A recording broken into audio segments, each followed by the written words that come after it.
30 বছর বাদে আবারও বিধায়ক হওয়ার দৌড়ে অধীর।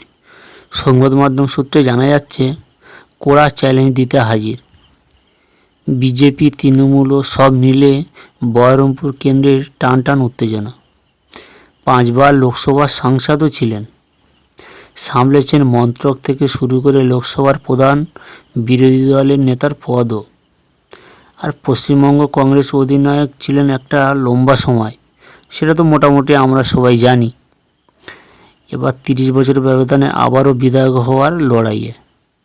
সংবাদ মাধ্যম সূত্রে জানা যাচ্ছে, কড়া টক্কর দিতে তৈরি অধীর রঞ্জন চৌধুরী। এমনকি জানা যাচ্ছে, দিল্লি থেকে ফিরে সোমবার রাতেও শহরে জনসংযোগ করে, কর্মী সমর্থকদের পাশে নিয়ে হেঁটে রাতে শহরে ঘুরলেন। তবে এই আসনটি 2021 সালে বিজেপি প্রার্থী জয়ী হয়েছিলেন।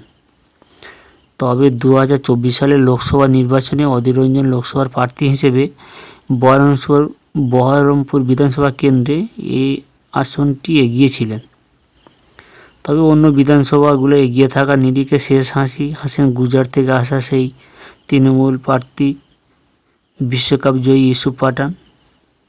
এখন দেখতে হবে শেষ হাসিরা হাসতে পারেন কিনা অধীর রঞ্জন চৌধুরী।